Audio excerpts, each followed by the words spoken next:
চারিদিকে শীতের কিন্তু সাজ সাজ রব, আর এই সময় ভাপা পিঠা খাওয়া হবে না, এটা তো হতে পারে না। আর গ্রাম বাংলায় যদি ভাপা পিঠা না খাওয়া হয় তাহলে শীত কিন্তু বৃথায়। হ্যালো এভরিওয়ান, আসসালামু আলাইকুম। আশা করছি আপনারা সবাই অনেক বেশি ভালো আছেন। তো আমি আজকে আপনাদেরকে খুবই সহজভাবে কিভাবে ভেজা চালের গুঁড়ো দিয়ে ভাপা পিঠা তৈরি করবেন আখের গুড় এবং চিনি দিয়ে, সেই রেসিপিটি করে দেখাবো। খুবই সফট এবং তুলতুলে নরম হবে এই ভাপা পিঠা। যে কোনো মিঠা বা খেজুরের গুড়ের সাথে আপনারা কিন্তু এই পিঠাটা অনায়াসে খেতে পারবেন বা এমনিও খেতে পারেন। তো কথা না বাড়িয়ে চলুন রেসিপিটি শুরু করা যাক। তো প্রথমে আমি এখানে 1 কাপ আখের গুড় নিয়েছি। আখের গুড় এখানে আমি কুচি করে নিয়েছি, আর 1/2 কাপ পরিমাণ তাতে পানি দিয়ে চুলায় বলক আসা পর্যন্ত অপেক্ষা করছি। এখানে একদম লো হিটে জাল করতে হবে, না হয়তো কিন্তু পাতিলের চারিদিক দিয়ে লেগে যেতে পারে। এবার যখন বলক আসবে আস্তে আস্তে আমি একটা চামচের সাহায্যে নেড়ে নেড়ে আখের গুড়গুলোকে একটু মিক্স করে নেব, যাতে করে একেবারে ভালোভাবে মসৃণ হয়ে যায়। দেখুন 5-6 মিনিটের মধ্যে কিন্তু আখের গুড়টা একেবারে মিলিয়ে গেছে, মানে একদম রেডি। তো এটা আমি এক সাইডে একটু ঠান্ডা হওয়ার জন্য রেখে দিচ্ছি, আর এদিকে আমি চলে যাচ্ছি চালের গুঁড়ো রেডি করতে। তো এখানে আমি ভেজা চালের গুঁড়ো নিয়েছি, একদম ভেজা গুঁড়ো, দেখতে পাচ্ছেন একেবারে দলা দলা হয়ে আছে। এখানে 2 কেজি পরিমাণে ভেজা চালের গুঁড়ো নিয়েছি। আর আমি আজকে আপনাদেরকে গ্রামে যেভাবে ভাপা পিঠা তৈরি করা হয় একদম সে অথেন্টিক পদ্ধতিটাই দেখাবো, কিভাবে মাটির চুলায় গ্রামে ভাপা পিঠা তৈরি করে সেই রেসিপিটি এবং সেই সিস্টেমটা দেখাবো। তো এই জন্য গ্রামে যেহেতু ভাপা পিঠা বানানো হবে, তো একটু বেশি পরিমাণে বানানো হয় যাতে আশেপাশের বাড়ি ঘরে সবাইকে দেওয়া যায়, সবাই মিলেমিশে খাওয়া যায়। তো এই জন্য এখানে 2 কেজি পরিমাণে ভেজা চালের গুঁড়ো নেওয়া হয়েছে। এবার এখানে প্রথমে আমি শুকনো ভেজা চালের গুঁড়োর মধ্যে দিয়ে দিচ্ছি 2 চা চামচ পরিমাণ লবণ। লবণটা দিয়ে গুঁড়োগুলোকে একটু মিক্স করে নিয়েছি। এবারে আখের গুড়ের একটা মিশ্রণ চুলায় গরম করে পাতলা করে নিয়েছিলাম, ওটা ঢেলে দিয়েছি। এটা ঢেলে দিয়ে এবার হাত দিয়ে কচলিয়ে যতটা সম্ভব মেখে নিচ্ছি। এই পর্যায়ে এটা মিক্স করা একটু ট্রিকি মনে হবে না এই জানি কিন্তু দলা দলা হয়ে গেল বা কিছু একটা সমস্যা হয়ে গেল, কিন্তু না, আসলে আস্তে ধৈর্য সহকারে ধীরে সুস্থে এটা মিক্স করে নিতে হবে। দেখবেন তো আপনার কোনো রকমের শঙ্কা বা ভয় কাজ করবে না। আস্তে আস্তে ধৈর্য সহকারে এগুলোকে মিক্স করে নিতে হবে যতটা সম্ভব।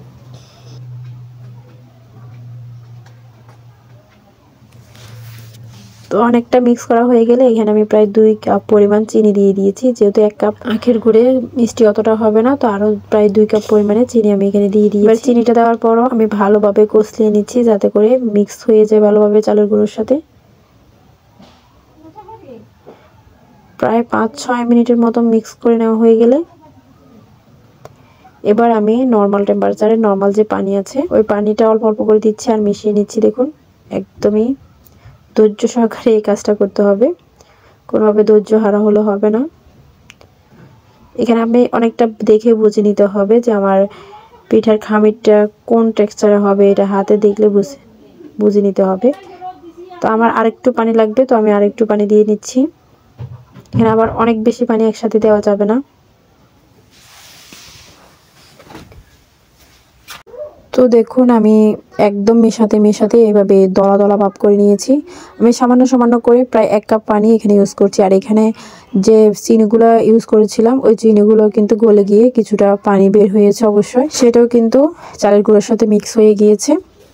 তো চালের গুঁড়ো কিন্তু অনেকটা পানি চোখ করে নিয়েছে, দেখতেই পাচ্ছেন একদম দলা দলা একটা ভাব করে নিয়েছি। কিন্তু এটা দলা দলা গেলে কিন্তু থাকবে না বেশিক্ষণ। এই দলা দলা খামিরটা কিন্তু যখন আমরা জেলে নিব দেখবেন একেবারে ঝুরঝুরো হয়ে গিয়েছে। তো এই সময় আমি এই খামিরটা এক সাইডে রেখে দিচ্ছি, আরও কিছুটা জুড়জুড়ো হয়ে যাবে ততক্ষণে।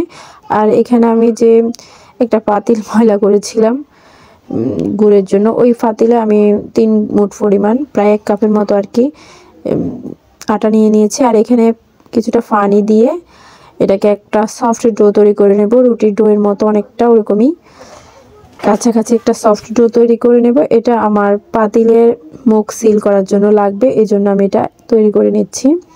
দেখুন একদমই ইজি একটা প্রসেস, এটা সবাই পারবে, যে কেউ দেখলে একটু। এই ডোটা তৈরি করে নিচ্ছি,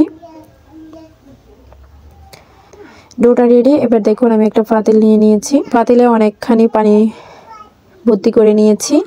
এবার পাতিলের মুখা বরাবর, পাতিলের মুখার সাইজে একটা আমি স্ট্যানার নিয়ে নিয়েছি প্লাস্টিকের। আপনারা এখানে স্টিলের স্ট্যানার বা কোনো ঢাকনা ছিদ্র করেও কিন্তু নিতে পারেন, ওভাবেও কিন্তু নেওয়া যায়। কিন্তু আমার কাছে এরকম একটা প্লাস্টিকের স্ট্যানার ছিল কুকারের, তো ওটাই আমি ইউজ করছি। তো একদমই আমার পাতিলের মুখা বরাবরই বসে গিয়েছে স্ট্যানারটা। দেখুন। তো এবার আমি সাইড দিয়ে সিল করে নিচ্ছি যাতে করে ভিতরের বাষ্পটা বাইরে না যায়। তো আমি আপনাদেরকে একটা কথা বলে নিচ্ছি, আমার এখানে গ্রামের পরিবেশটা নিয়ে আপনারা কোনো রকমের বাজে কমেন্টস করবেন না।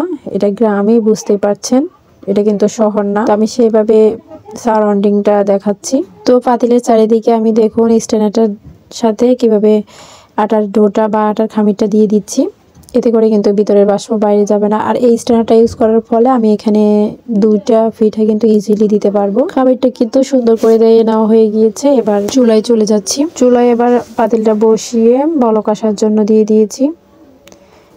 এখানে আমি মাটির চুলায় কিন্তু আজকে পিঠাগুলো তৈরি করব। গ্রামে সচরাচর সবাই কিন্তু এইসব পিঠা মাটির চুলায় বেশি করে বানিয়ে নেয়। তো মাটির চুলায় আমি পানিগুলো গরম হওয়ার জন্য দিয়ে দিচ্ছি। আর এরই ফাঁকে আমি আমার খামিরটা কিন্তু ঝুরা করে নিব একটা চালনি দিয়ে ছেঁকে। তো এই জন্য আমি এখানে একটা চালনি নিয়েছি। দেখুন, এরকম একটা তারের চালনি নিলে হবে, প্লাস্টিকের চালনি দিয়েও আপনারা কিন্তু এভাবে খামিরটা ঝুরা করে নিতে পারবেন বা খামিরটা চেলে নিতে পারবেন। তো দেখুন আমি চেলে নিচ্ছি বেশ কিছুটা পরিমাণে। খুব কম সময়ে কিন্তু এই খামিরটা চেলে নেওয়া যাচ্ছে। একটু প্রেস করে করে হাতের সাহায্যে এভাবে চেলে নিতে পারবেন। এরকম ছোট ছোট 2টা নারকেলের মালা নিয়েছি। গ্রামে সাধারণত নারকেলের মালা দিয়েই কিন্তু এই পিঠাগুলো বানিয়ে নেওয়া হয়। চৌখা মালা বা এরকম সেপ্টা মালা, যে কোনো মালা দিয়ে কিন্তু গ্রামে সাধারণত এই পিঠাটা তৈরি করে নেওয়া হয়। সবাই এভাবেই তৈরি করে, কিন্তু শহরে কিন্তু বিভিন্ন রকমের ছাঁচ পাওয়া যায়, মাটির ছাঁচ, তারপরে সিলভারের, এরকম পিতলের অনেকগুলো ছাঁচ পাওয়া যায় ভাপা পিঠা তৈরি। কিন্তু গ্রামে সাধারণত এভাবে নারকেলের মালা দিয়ে পিঠাগুলো তৈরি করা হয়। তো এখানে আমার হাতের কাছে 2টা নারকেলের মালা ছিল এই সাইজের ছোট ছোট। তো সেগুলো দিয়ে আজকে পিঠাগুলো বানিয়ে নিচ্ছি। তো এবার নারকেলের মালায় আমি ভাপা পিঠার খামিরের গুড়গুলো দিচ্ছি। মাঝখানটায় আমি 1 চা চামচ পরিমাণ নারকেল দিয়ে দিচ্ছি এবং উপরে আমি আরও কিছুটা খামির ছড়িয়ে দিচ্ছি। এক সাইড থেকে টেনে দিচ্ছি। এভাবে বেশি করে প্রেস করা যাবে না, প্রেস করলে কিন্তু পিঠাটা ভালো হবে না বা বেশি সফট তুলতুলো হবে না। সেম আমি আরেকটা নারকেল মালায় পিঠার ডোগুলো ভর্তি করে নিচ্ছি। এবার দেখুন একদিকে পানিতে বলক চলে এসেছে। এবার একটা নেটের সাহায্যে আমি নারকেলের মালাগুলোকে ঢেকে তারপরে উল্টিয়ে দিচ্ছি এভাবে স্ট্যান্ডারের মধ্যে। এটা দেখে বুঝে নিতে হবে। এখানে একই সাথে 2টা পিঠা আমি দিচ্ছি, তাহলে আমার তাড়াতাড়ি কিন্তু পিঠাগুলো হয়ে যাবে। নেট সহ আমি কিন্তু পিঠাগুলো ঢেকে দিয়ে দিচ্ছি। এবার উপরে দিয়ে একটা ঢাকনা দিয়ে কিন্তু ঢেকে দিচ্ছি 5 মিনিটের জন্য। এই 5 মিনিট কিন্তু পিঠাগুলো হবে, পানির ভাপে কিন্তু সিদ্ধ হবে। আর এইদিকে আমি ওই যে খামিরটা তারের চালনি দিয়ে চেলে নিচ্ছিলাম, ওখানে কিছুটা পরিমাণ খামির আমি চেলে নিচ্ছি। আর এর ফাঁকে কিন্তু আমার পিঠাটা হয়ে যাবে। তো এখানে আবারও যে নারকেলের মালাগুলো দিয়ে পিঠা তৈরি করে নিয়েছিলাম, ওই নারকেলের মালায় আমি আবারও পিঠার খামির ঢুকিয়ে নিচ্ছি। তো 5 মিনিট পর দেখুন পিঠাগুলো হয়ে গিয়েছে। আমি নেট সহ সাবধানে নামিয়ে নিচ্ছি। সেম ভাবে আরও 2টা পিঠা কিন্তু আমি স্ট্যান্ডারে দিয়ে দিচ্ছি, আগে যেভাবে দিয়েছিলাম। একে একে দেখুন কত অল্প সময়ে আমার ভাপা পিঠা তৈরি করে নেওয়া হয়ে গেল। একটা পিঠা আমি আপনাদের সাথে ভেঙে শেয়ার করছি। দেখুন একদমই মাঝ বরাবর কিন্তু নারকেলের পুরের ঠাসা। এখানে চাইলে আপনারা নারকেলের সাথে খেজুরের গুঁড়ো মিক্স করে ইউজ করতে পারবেন। তো আপনারা চাইলে যে কোনো সময় আপনারা চাইলে কিন্তু এটা আবার আলাদা করে মিঠা বা খেজুরের গুড় রাব বা ঝোলা গুড় দিয়েও কিন্তু এটা খেতে পারেন। খুবই দারুণ লাগে, খুবই সফট এবং প্লাপি হয়েছে এই পিঠাগুলো, যেহেতু আমি ভাজা চালের গুঁড়ো দিয়ে এই পিঠাগুলো বানিয়ে নিয়েছি।